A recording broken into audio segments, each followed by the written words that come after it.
अस्सलाम वालेकुम, welcome to my YouTube channel. उम्मीद है कि आप सब ठीक होंगे। अगर आप क्रिप्टो करेंसी में बिल्कुल नए हो, पहली बार ये सुन रहे हो, बिल्कुल बिगनर हो तो ये वीडियो आपके लिए।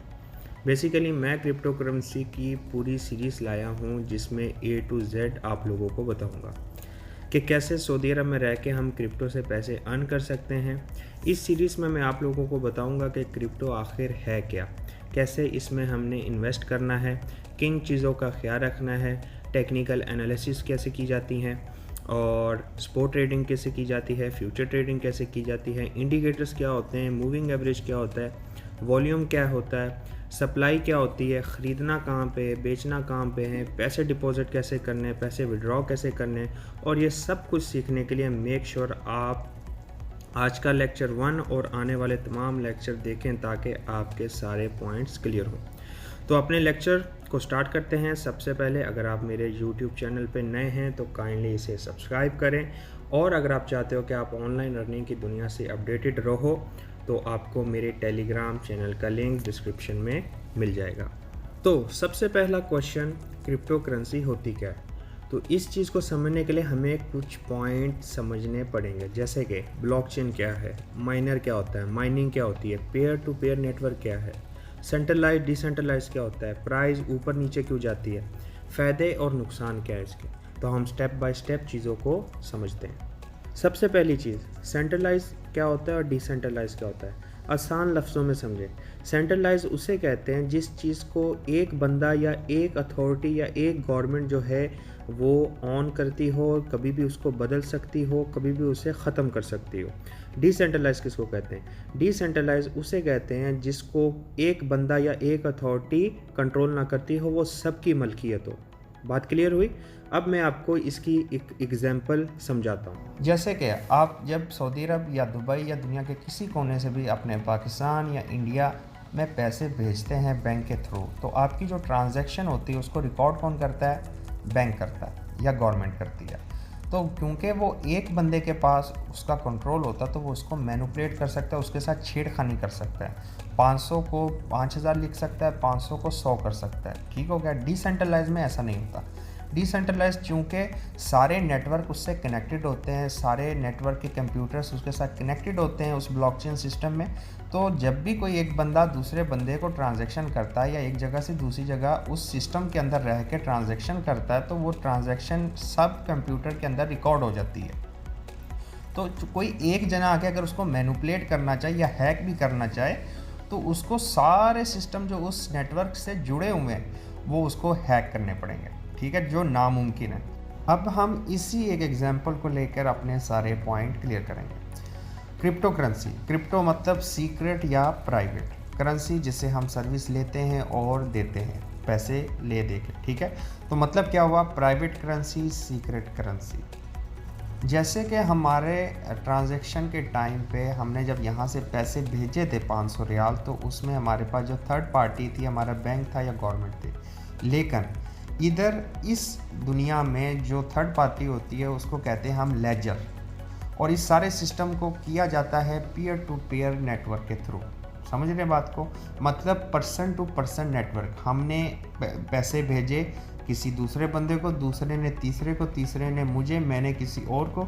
इस सारे सिस्टम को हम कहते हैं पीयर टू पीयर नेटवर्क। और ये सब कुछ होता किस तरह है? वो होता है ब्लॉकचेन के ज़रिए। अब ब्लॉकचेन क्या है? ये वही टेक्नोलॉजी है जिसकी वजह से लोग क्रिप्टो करेंसी पे यकीन करते हैं, ट्रस्ट करते हैं। अब इसका काम क्या होता है? ब्लॉकचेन का मिसाल आपको दे देता हूँ। जैसे ट्रेन के डब्बे, जब किसी एक डब्बे में फुल हो जाता है माल तो उसके साथ दूसरा डब्बा आके चिपक जाता है। ठीक है, तो इसमें भी यही होता है कि एक डब्बे के अंदर जब आपकी ट्रांजैक्शन फुल हो जाती है, एक सिस्टम में फुल हो जाती है, तो उसके साथ दूसरा डब्बा आके जुड़ जाता है, और ये सारे डब्बे आपस में एज पर ट्रांजैक्शन जुड़े होते हैं जिनको कोई चेंज नहीं कर सकता। जब भी वो कोई चेंज करने की कोशिश करेगा या मैनिपुलेट करने की कोशिश करेगा तो वो सारे सिस्टम जो इस नेटवर्क से ब्लॉकचेन के थ्रू जुड़े हुए हैं साथ में, वो सारे कंप्यूटर्स में मिस मैच शो होना शुरू हो जाएंगे और वो बंदा पकड़ा जाएगा, ट्रैक हो जाएगा। Is that clear? और जो भी लोग इस प्रोसेस को मेंटेन कर रहे हैं और जो है इसकी रिस्पॉन्सिबिलिटी लेकर रखे हैं उनको कहते हैं माइनर। और जो भी इन ट्रांजैक्शन को प्रोसेस करता है, उनको वैलिडेट करता है, उनको कहते हैं माइनिंग। ठीक है, अब जो माइनिंग करता है या माइनर है, इनको क्या करता है, जब भी ट्रांजैक्शन सक्सेस होती हैं तो उनको उसका रिवार्ड मिलता है उसी करेंसी के अंदर।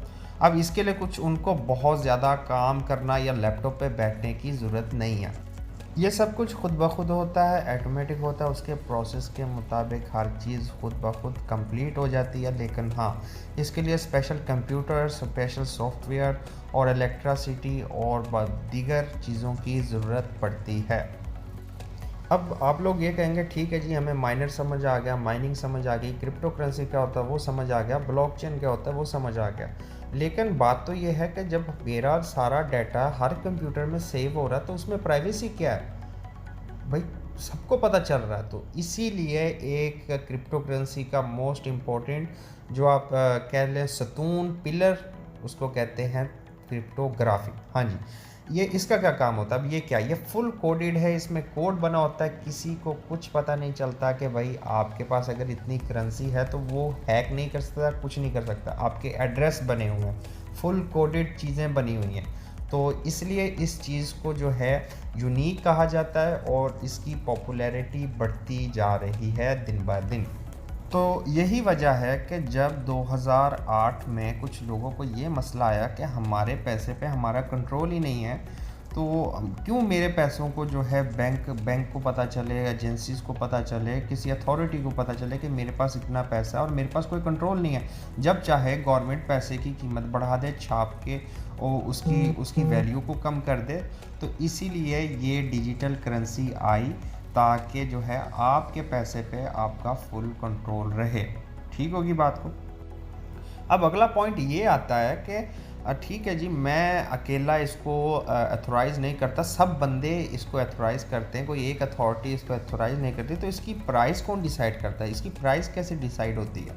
देखिए, जब भी कोई कॉइन बनता है तो सबसे पहले उसकी क्वांटिटी, उसकी मिकदार बता दी जाती है कि इससे ज़्यादा इसकी मिकदार नहीं होगी। जैसे कि बिटकॉइन 21 मिलियन से ज़्यादा जो है वो माइन नहीं हो सकता। ठीक है, तो अब इसमें प्राइस बढ़ने और कम होने का क्या चांस होता है। देखिए, जब भी कोई चीज़ मखसूस होती है, एक लिमिट तक होती है, तो फिर देखा जाता है उसकी डिमांड कितनी है। फॉर एग्जांपल, आप अगर कोई एक दुकान ले लेते हैं, एक ही दुकान है और वो लिमिटेड है, तो जब एक लिमिटेड दुकान को या एक लिमिटेड चीज़ को ख़रीदने के लिए लोग ज़्यादा आएंगे तो उसकी ऑटोमेटिक डिमांड बढ़ जाती है। इसी तरह अगर उसको ख़रीदने वाले नहीं होंगे तो उसकी प्राइस कम हो जाएगी। तो यही वजह कि आए दिन बिटकॉइन की प्राइस कम और ज़्यादा हो जाती है। उसके बायर पे डिपेंड करता है कि उसको ख़रीदने वाले कितने और बेचने वाले कितने। बात समझ आ गई। उम्मीद है कि आपको ये पॉइंट्स क्लियर हो रहे होंगे। नहीं हो रहे होंगे तो आप मैसेज करें मेरे टेलीग्राम चैनल पर, नहीं तो कमेंट सेक्शन में।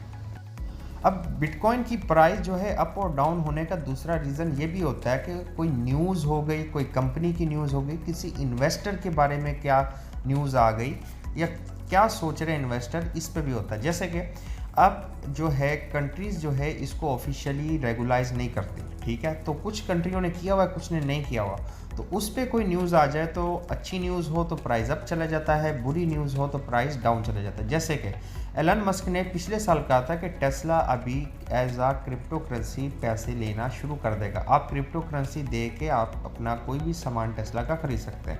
तो उस टाइम क्या हुआ, क्रिप्टो इस बिटकॉइन की प्राइस 67,000 प्लस जा चुकी थी। फिर उसने कुछ महीने के बाद ये कहा कि नहीं, अब जो है टेस्ला है वो पैसे नहीं लेगा, तो वापस बिटकॉइन की प्राइस 35,000 32,000 तक आ चुकी थी। तो ये वजहात भी होती हैं क्रिप्टो करेंसी की प्राइस अप और डाउन होने में।